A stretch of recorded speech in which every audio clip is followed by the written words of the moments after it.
はい、今日はらっきょうの醤油漬け紹介していきます。甘くないらっきょう漬けご所望の方、こちらのレシピぜひともおすすめです。僕が八百屋さんで実際にお客さんに教えていた方法そのままを今日は動画にさせてもらいました。まずね、材料の紹介になります。まずメインのらっきょう 500g です。今日は通常 1kg で売ってるかなと思いますんで、1kg つける方は今日の分量単純にね倍にしてもらえればいいかなと思います。それかららっきょうの種類とか目利き、買うべき曜日なんていうのをね、詳しく解説した動画あります。ぜひともねこちらの方も合わせて冒頭だけでね、十分なのでちょっとね、お時間空いた時に見てもらえると嬉しいかなと思います。合わせてご視聴ください。はい、らっきょうは 500g です。それからね、風味付け、ニンニク、それから黒くてわかんないけど、昆布、昆布はペラ2枚ぐらい。あんまりいっぱい入れちゃうと劣化の原因になりますんで、このぐらいがちょうどいいかなと思います。はい、ニンニクは1片です。調味料等に関してはね、概要欄の方に詳しく書いておきますんで、そちら参考になさってください。1点だけ、醤油漬けなんで、醤油使います。生醤油っていうのがね今売ってますが、タレをね今回加熱するので生ではなくこのペットボトルのね安い方で、全然構わないです。生しかないよって方は生使ってもらってもいいんですが、全然ねこっちのペットボトルの方で、大丈夫なのでこちらの醤油お使いになってください。それから漬け込みの容器ですね、瓶の容器を用意してください。このねガラスのやつ、これね100均で買ってきました。100円ではなく200円でしたが、このゴムパッキンがついてるやつね、これが密閉度が高くてこれがねすごくいいかなと思います。ジップロックとかだとやっぱね液体漏れちゃったり、タッパーとかだとね、やっぱり液体漏れちゃったりするかなと思いますので、しっかりねこう密閉のできるやつ、こういうのをね用意してもらえるといいかなと思います。こちら煮沸消毒、その後乾燥させて、さらにね焼酎で内側をね拭き、キッチンペーパーとこれ湿らせて拭いてやるとねアルコール殺菌できますんでいいかなと思います。この宝のね、25度のこのちっちゃいボトルの焼酎、これねすごく便利なんで、この後埋め付ける方とかねこれ使い回しできますんで、1本ねお酒飲まない方でもこのちっちゃいサイズならね買っておいてもいいかなと思います。で焼酎は蒸留酒なんで、劣化しないので来年も再来年も取っておいてね使えますんで、1本ねぜひともね、殺菌用にこの宝焼酎の25度の方、青い方じゃなくてこの赤い方がね、アルコール度数高いんでこちらの方ねおすすめさせてもらいます。はい、じゃあねらっきょうのね下処理のところからやっていきたいと思います。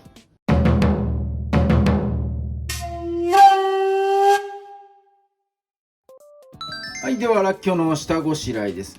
こうね連なりになってるんですね。2連とか3連とか、これね手でほぐしてください。そしてこの根っこの部分、根っこのところギリギリで包丁入れてください。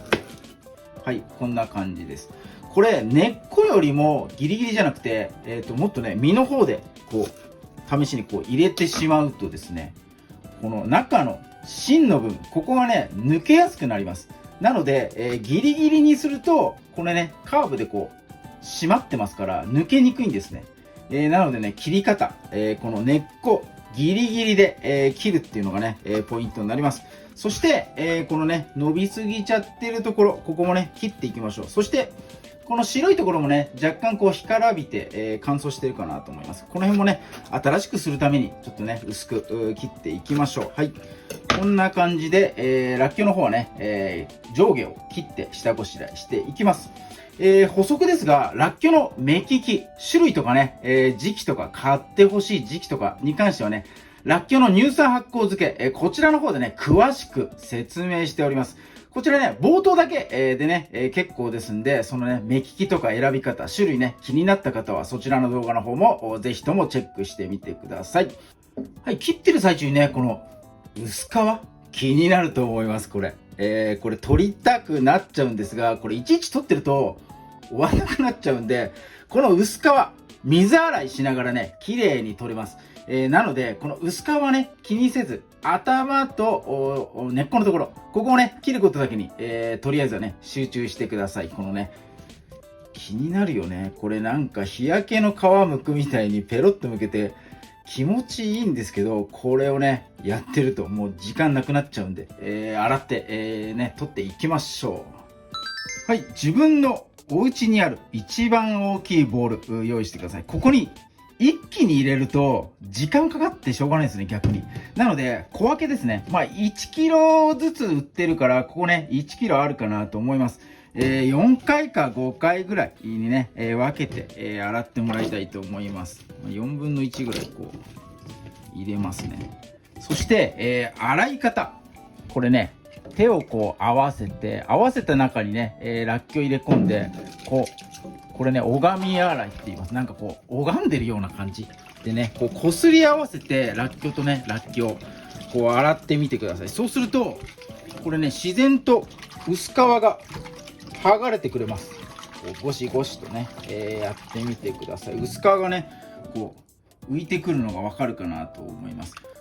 こんな感じでね、取れていきますんで。これね、一気に全部入れちゃうと、こう、拝み洗いね、まんべんなくできないんで、ちょっとずつやった方がね、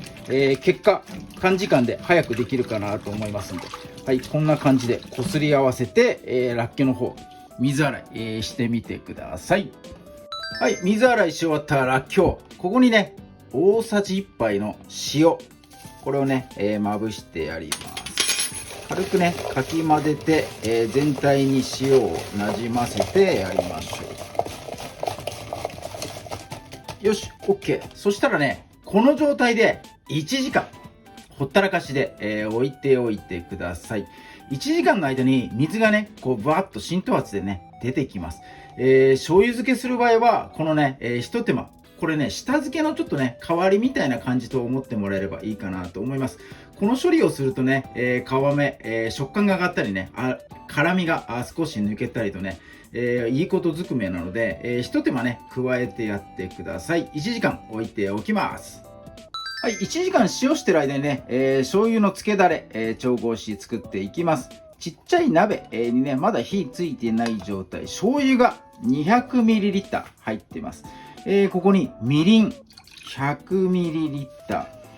今回甘くないというコンセプトなんで、みりん、このね、糖分だけ、甘さはこの今入れたみりんの分だけ、になります。なのでね、旨味をいっぱい入れてやらないと美味しくならないので、昆布とかね、ニンニクとかを入れさせていただいております。ここに、さらに、料理酒ですね。料理酒は50ってどこだ？ここか、50ml。そして、お酢も50です。よいしょ。はい、そしてこちら、ニンニク潰しました。包丁のね、横っちょのところでギュッと押すとね、潰れます。刻まないで、このね、ギュッと潰した状態、これでね、やってください。はい、この調味料を入れたものを火をつけてね、加熱していきます。沸騰するまでね、強火で一気にやっていきましょう。はい、気泡がね、わーっと上がって、真ん中にね、アクみたいのがちょっと浮いてますが、これそのままで大丈夫です。結構ね、しっかりめに沸騰させてやってください。アルコール分がしっかりね、飛ばないと、そのアルコール分によって発酵してしまうことがあるんですね。調味料のアルコール分が原因で、気泡がね、つけてる間にガスがこう浮いてきたりします。その原因をね、しっかり除去するためにね、泡がこうやって一度ね、バーッとなったと思いますが、またね、消えてなくなるぐらいまで、沸騰させてもらえるといいかなと思います。はい、ここでね、火を止めます。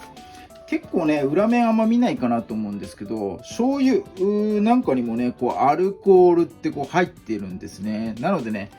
一通りね、調味料に入ってるそのアルコール分を抜くためにね、しっかりと沸騰ね、させてもらえるといいかなと思います。こちらもね、らっきょう1時間つけてる間に、このタレもね、冷ましてね、いきたいと思います。はい、1時間経った状態です。若干水少しね、浮き出てる感じでいいかなと思います。はい、じゃあせっかく塩したのに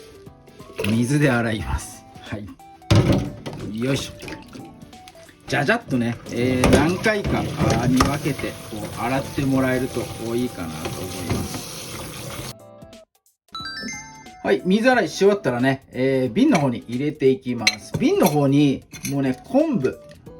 はい、忘れないように先に入れておきます。瓶の方に入れる前にキッチンペーパー等でね、少しこう水気を吸い取りながらこうやってもらいたいんですね。よいしょ。はい、こんな感じで一粒ずつじゃなくてもいいんでね、何個かまとめて、こんな感じでね、キッチンペーパーで挟んで、水気、取ってもらえればいいかなと思います。はい、瓶詰めし終わったところ、調合したね、醤油のタレ入れていきましょう。よいしょ。はい、浸かりきらなくても心配しないでください。大丈夫です。らっきょうからね、醤油の塩分によってね、水分出てきます。全部浸かるようになると思います。若干こうやってね、振ってやって飛び出てるところにもタレがね、回るようにしてもらえるといいかなと思います。冷蔵庫保存です。ですが1日1回はね、見てやってください。上の方とかね、ちょっとね殺菌が足んないとカビ生えたりすることがあります。あとね、湿気とか雨の日が続いたりとかねするとなかなかね難しいところもあるんですが、カビがね生えないようにするためには塩をこうタレをね回してやるっていうのがね、いいかなと思いますんで、毎日ね、なんかルーティン決めて寝る前とか朝起きた時とかね、決めて、振ってやるといいかなと思います。つけ上がりはだいたいね2、3日で水上がってくるかなと思います。その辺から、食べ始めはできるんですが、1週間ぐらい経ったものが一番ね味馴染んで美味しいかなって思います。1週間後から食べ始めて1ヶ月以内、1ヶ月以内にはね食べきってもらいたいかなと思います。3ヶ月とか半年とか日持ち自体はします。しますが、浸かりすぎちゃってね身が柔らかくなってくるのと、この身がね抹茶っちゃになってくるんですね。もう抹茶っちゃになってしょっぱくなってきちゃうんで、そうなったらね、そこまで、食べきることができなかったなんて場合には、刻んでねお茶漬けにしたりとか、トッピングにしたりとかねしてもいろいろ活用できるかなと思います。なんせねもう栄養抜群なんで、そういう風にね、活用して食べきってもらうのがいいかなと思います。はい、それでは冷蔵庫で1週間置いておきます。はい、漬け込みからね1週間経った状態です。上の方ね飛び出た部分が結構あったんですが、らっきょうから染み出た水分でね、だいぶ液の方にね浸かるようになりました。らっきょうの頭の部分とかはねこう茶色くなってね、身の方の中心部分っていうのかな、そこがねまだ白い部分が残ってるようなそんなね、感じになっております。はい、こんな感じですね、中身的には。で1週間経ったらですね、今そこに昆布あるかなと思います。昆布ね取り出してほしいんですね。昆布ずっと入れとくとね劣化の原因になっちゃいますんで、1週間ぐらいでねもう旨味、昆布の旨味できっちゃうので、昆布はね取り出してやってください。取り出した昆布もったいないなと思ったらもう刻んでね、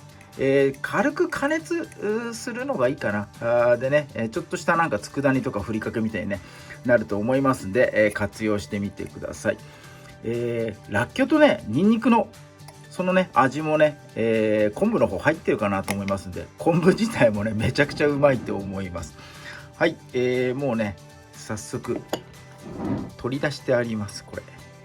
こんな感じで、1週間だとまだね個体差があって、結構染みてるやつと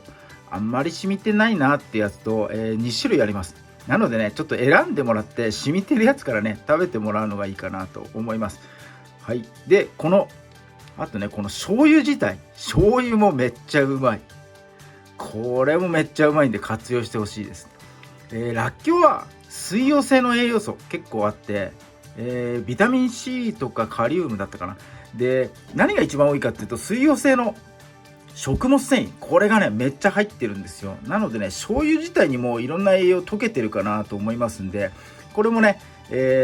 らっきょうを食べながら醤油の方もね活用してもらうのがいいかなと思います。お豆腐だとか、納豆だとかね、そういったものに、使っても醤油代わりにね使ってもらえるとめちゃめちゃうまいんで、こちらの方もね、試してみてください。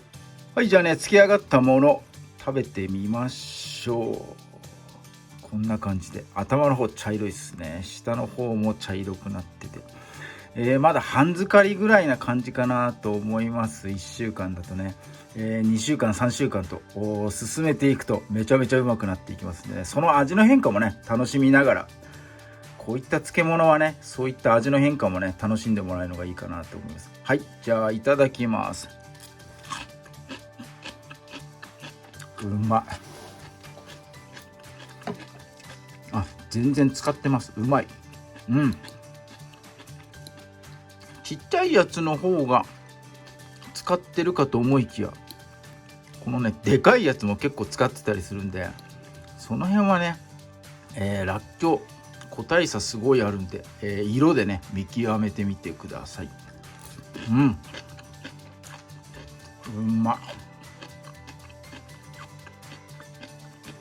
乳酸菌漬けね、塩漬け普通の、あとね甘酢漬けとか、それぞれね美味しさあると思います。この醤油漬けはなんたってね醤油も使えるんで、やったことない人はね、ぜひとも少量からやってもらえるのがいいかなと思います。 500g ね、今回はやらせていただきましたんで、お試しいただければと思います。今日も動画最後まで見ていただいてありがとうございます。いいね、グッドボタン、そしてチャンネル登録の方もぜひともよろしくお願いいたします。